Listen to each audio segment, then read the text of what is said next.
Assalamualaikum warahmatullahi wabarakatuh. Baik, pada video kali ini saya akan menjelaskan terkait implementasi Neural Network pada dataset FIFA World Cup. Nah, seperti yang saya katakan sebelumnya, dataset yang saya gunakan ini adalah dataset FIFA World Cup, di mana data yang digunakan ini terdiri dari beberapa atribut yang telah diproses sehingga menghasilkan 4 variabel input, yaitu ada X1, X2, X3, dan X4, dan satu variabel target. Kemudian, target merupakan nilai yang akan diprediksi oleh jaringan saraf. Nah, contoh datanya di sini itu ada X1-nya 1, X2-nya 4, X3-nya 1, dan X4-nya 3. Nah, baris data tersebut akan digunakan sebagai masukan pada neural network.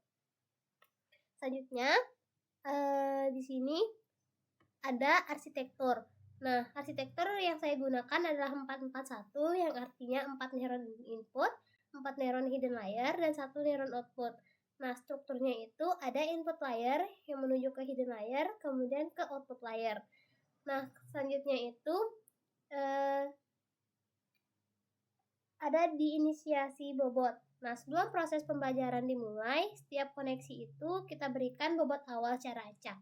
Contohnya di sini ada W1H1 yang nilainya 0,5, W2H1-nya min 0,7, W3 H1-nya itu 0,3, W4H1-nya min 0,4, dan seterusnya sampai W4H4.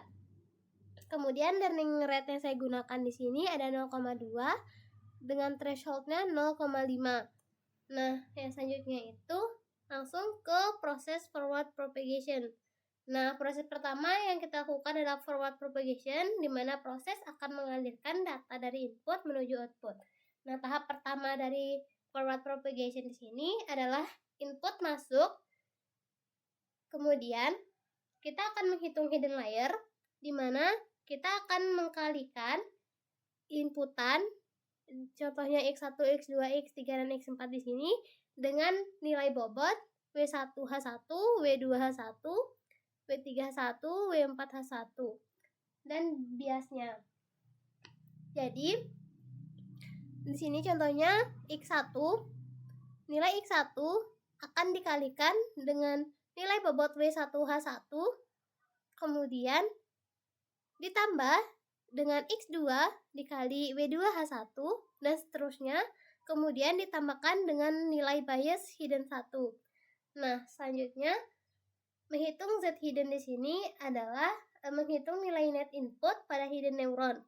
Nah, di mana X1 W1H1 plus X2 W2H1 tambah X3 W3H1 tambah X4 W4H1 dan ditambahkan dengan bias hidden 1. Nah, setelah disubstitusikan, maka akan menghasilkan ZH1. Hasil akan disimpan pada kolom ZH1 ini. Nah, proses yang sama akan dilakukan pada semua nilai bobot dan nilai inputan. Sehingga di sini kita akan menghasilkan nilainya masing-masing di Z output. Nah, kemudian output layer ini dari keempat neuron hidden menjadi input bagi neuron output, di mana misalnya H1 0.041288 dan seterusnya ini dia akan diproses dan menghasilkan Z0 0, sekian berdasarkan datanya. Kemudian hasil ini disimpan pada kolom ZO seperti yang saya katakan. Kemudian akan dilakukan prediksi, di mana nilai ZO ini akan kembali diproses menggunakan fungsi sigmoid, yaitu dengan rumus Y aksen sama dengan 1/1 plus E pangkat ZO, di mana ketika disubstitusikan dia akan menghasilkan nilai pada tabel ini. Kemudian setelah itu kita akan menghitung error ini dengan cara nilai target akan dikurangi dengan nilai prediksi. Nah, target yang pertama itu adalah 1, kemudian kita akan melihat nilai prediksinya, yaitu ini tadi. Kemudian setelah dihitung, maka dia akan menghasilkan nilai selisih, di mana selisih ini adalah nilai errornya. Kemudian kita akan menghitung loss, di mana loss digunakan untuk mengetahui tingkat kesalahan model. Nah, rumus loss sendiri itu 1/2 target dikurangi Y aksen pangkat 2. Setelah disubstitusikan, maka dia akan menghasilkan nilai. Nah, semakin kecil nilai loss, maka semakin baik performa modelnya. Selanjutnya ada proses backpropagation. Karena masih terdapat error, maka dilakukan proses backpropagation. Nah, tujuan backpropagation di sini adalah memperbaiki bobot agar prediksi berikutnya akan menjadi lebih akurat. Nah, di sini ada delta output. Ini ketika rumusnya sendiri itu ada delta output sama dengan target dikurangi Y aksen 1 dikurangi Y aksen. Setelah disubstitusikan, hasil ini disimpan pada kolom delta output. Nah, selanjutnya itu ada delta hidden. Ini dimana untuk neuron hidden pertamanya itu ada delta hidden 1 sama dengan hidden 1 dikurangi hidden 1 WH1 output dengan delta output. Dia akan menghasilkan hasil yang akan disimpan di delta hidden 1. Nah, proses yang sama akan dilakukan untuk delta hidden 2 sampai delta hidden 4. Selanjutnya itu kita akan menghitung gradients, di mana gradients digunakan untuk menentukan perubahan bobot. Nah, contohnya ini grad W1H1 sama dengan X1 akan dikalikan dengan hasil dari delta hidden 1.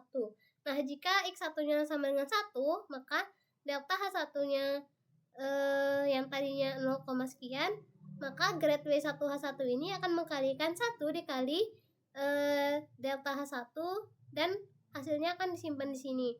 Nah, kemudian kita akan melakukan update bobot. Ini akan dilakukan proses yang sama ya. Kemudian kita akan mengupdate bobot di sini baru W1H1 ini. Nah, bobot diperbarui menggunakan learning rate. Nah, misalnya itu learning rate-nya tadi kan kita 0,2. Jadi rumusnya itu W baru sama dengan W lama ditambah learning rate dikalikan gradients. Nah, contohnya W baru dengan nilai 0, sekian tadi ditambahkan 0,2 learning rate dikalikan nilai dari gradient sebelumnya. Nah, nilainya ini akan menjadi bobot baru untuk iterasi berikutnya. Nah, selanjutnya itu ini dilakukan proses yang sama.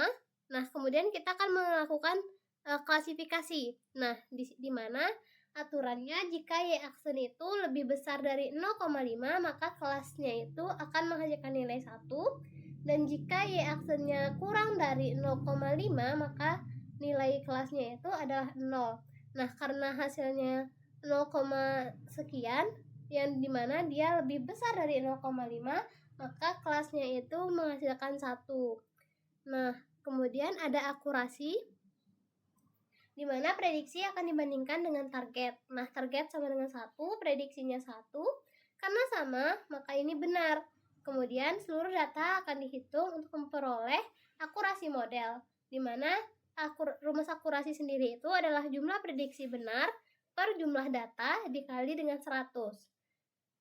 Nah, kemudian ini akan dilakukan pelatihan atau training sampai menghasilkan akurasi 100%. Nah, di sini setelah menghasilkan nilai akurasi 100%, kita akan melakukan testing untuk data terakhirnya, di mana setelah melakukan testing, dia hasilnya juga akan menghasilkan 100.